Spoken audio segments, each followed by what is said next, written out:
The reason why I'm here is threefold. One, I do believe that we learn more from our failures than successes. I think that we as Totally leaders, agree. yeah, we as leaders need to be vocally self-critical. We need to recognize our mistakes and think about what we could do better. And we need to share that with the industry to try to improve, the stability of the financial services space, right? Absolutely. That's one. Two, the employees were good people fighting the good fight, doing their best. Really good people. And I still to this day think about what valiant efforts they put forth to try to save the company and to fix the fraud that we got hit with. Three, for any non-executive directors, I'll give you some advice. So as we go through it about how to be a non-executive director, how to provide governance, and when to jump in and provide governance and when not to. So those are my three reasons for talking, and I'm taking a bit of a risk here, but I think it's worth it. Well, Guavapay started like so many fintechs do. It was a dream of the owner, the founder, who he had big ambitions. He wanted to be a combination of Revolut and Square. Ooh. Yeah. Okay. So it had three parts of the business. There was a multi-currency wallet, and it was really cool tech, to be honest. I liked it. You could move your funds around from euros to GBP or dollars, and you could move it with your finger. It was really cool tech. So it was a nice multi-currency wallet. Secondly, it was a business account, a corporate account. And third, it was merchant acquiring. So they had POS, they had the ability to do e-commerce, point of sale, some big partnerships with the likes of big football clubs where they were doing the merchant acquiring for the football clubs. So that was the dream, was to be the next Revolut. How did I get involved? I was asked to sit on the board. So they actually started the company back in 2017. And didn't really get it off the ground, though, until they started with friends and family around 2023.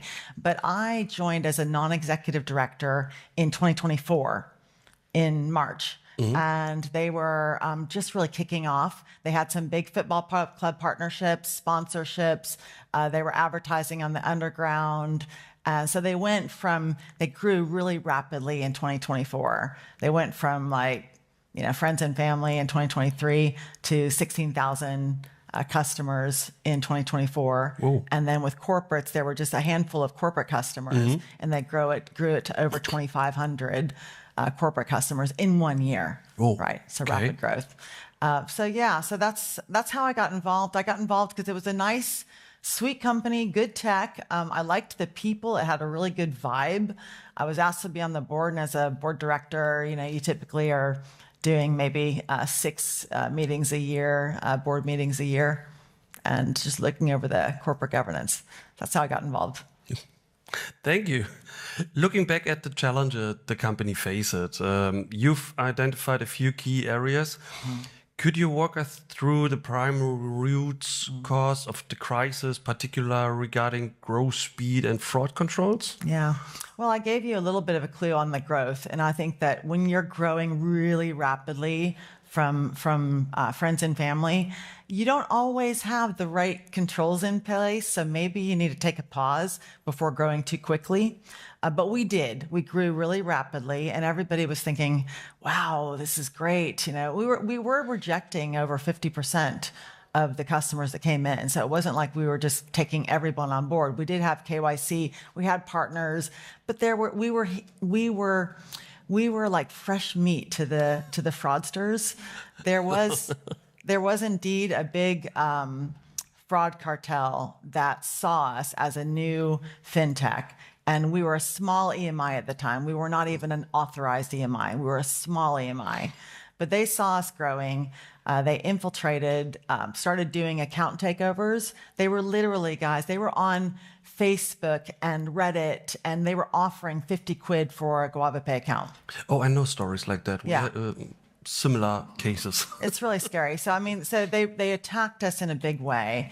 And as we didn't realize it straight away, but then the fraud numbers hit crazy numbers in September of 2024.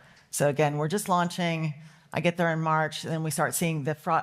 I'll go ahead and tell you, they went up to over double it, 18% in September 2024.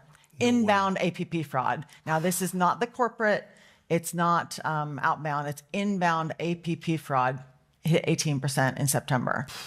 Now, they're small numbers. I mean, when you look at the graphs, if you look percentage-wise, it's big, but when the actual numbers were kind of small because, again, we were just growing.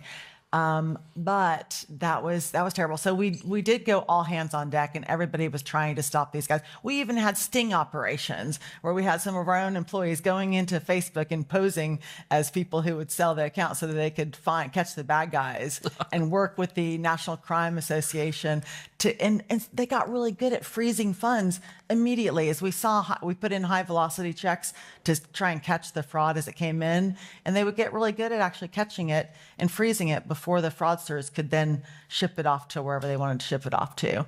And then we would hand that over. So that was number one part of the cost. I think that we were really on the way of fixing the problem. And I can tell you that by 2025, the fraud came down to 25 basis points.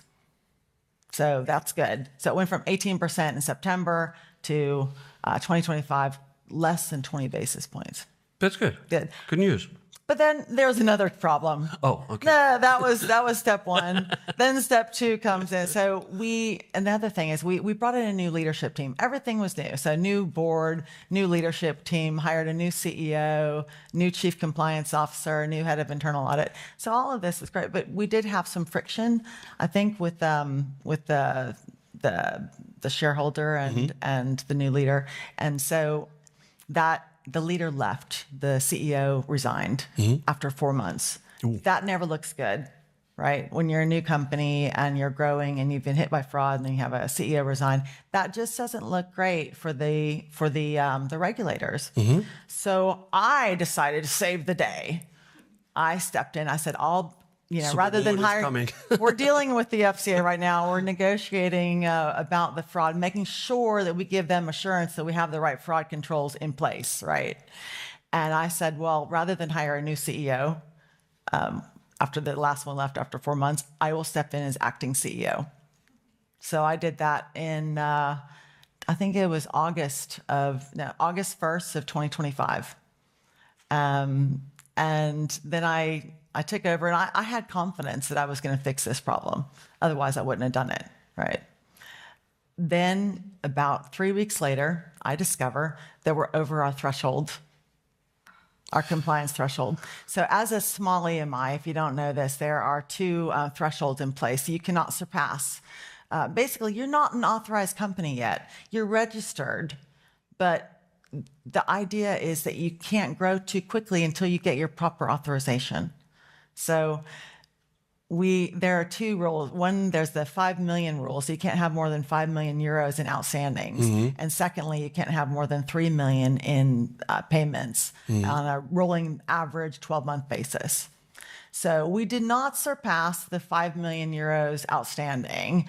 That's good. But we did surpass the 3 million of payments that on an average rolling monthly 12 months basis. How did we miss that? That's the golden question. How did you miss that? And I think that one of the problems is that maybe we're looking too much over here on the outstandings and missing the rolling 12-month average. Anyway, we missed it. When I found out, the very first thing I did, and you must do this, you must declare, the first thing I did is I went to the FCA and said, we're over our threshold. Yeah, so that wasn't good. So you've got three things now. You've got your CEO left after 4 months. You got fraud issues, and then you surpass your threshold on compliance. So that's three things. And basically the FCA was just thinking, these guys just don't have the right governance. They don't have the right controls in place. So we had a negotiation about what the remediation plan would be. And ultimately we had to accept a VREC.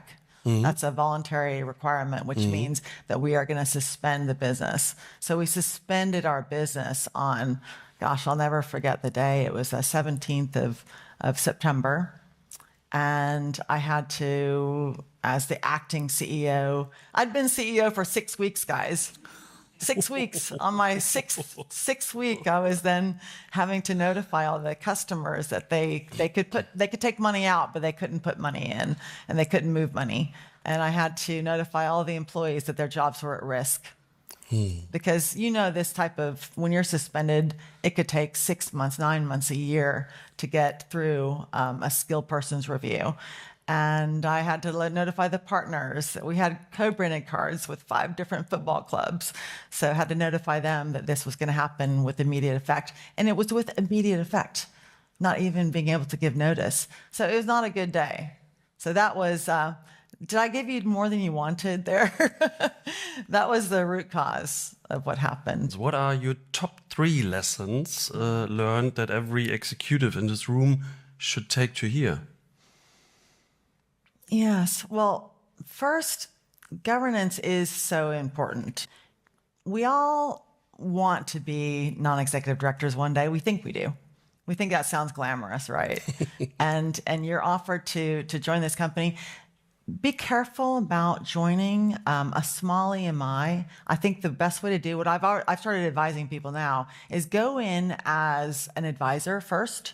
Help them to put the right governance in place. Help them to get the right leadership team in place. And once everything's in place and they've got their authorization, then step on the board. Because this is stuff you can go to jail for. So things can go wrong badly. Oh, and you didn't ask me about the what happened in the end. So just to let you know, I told you that happened on the 17th of September. Mm-hmm. On the 19th of September, the board was dissolved. So the owner, the shareholder, dissolved the entire board. So I left. Okay. As of 2 days. But then the company's now in liquidation. So this is where it gets really dangerous. As a board member, I just want everyone to know, if you're on the board and the company goes into liquidation, people are going to ask you some questions. Yeah, for sure. Yeah. And this is, it's dangerous. So in other words, be careful going into a small EMI and just make sure that all of the governance is in place, and you've got to make sure that you've got the right roles and responsibilities. The articles of association are so important. You've got to make sure that the board has independence from the shareholder. You've got to make sure that the CEO has independence and that they've got the right controls in place. The board is giving them the right oversight, but they have the independence to run the company as they see fit. So that's probably number 1. Number 2 is independent assurance. I can't say this enough times.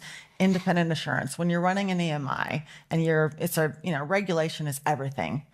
I would always recommend getting 5 independent assurance audits every year. Well, you have to get a safeguarding audit. That's number 1. That just goes without saying. Safeguarding, AML, compliance, fraud, and board effectiveness. You've got to get those 5 done. Now, maybe it might cost you $100,000. But it saves you. Yes, if it gives you, because there is no board member. I'm good, but I'm not that. I don't know everything. I've got blind spots. I'm not a compliance person even. I wasn't hired to the board to be in charge of compliance. So we've got to make sure that we put that independent assurance in place so that we can tick those boxes and say, yes, we've got the right controls before you move forward. Don't grow too quickly before you've got that covered off. And the third thing, and this is so important, leadership and culture. So many boards put leadership and culture as a nice to have. Absolutely. Yeah. It's the most important thing. So, and you've got to invest in that. So find the right CEO, put the right board in place, measure it.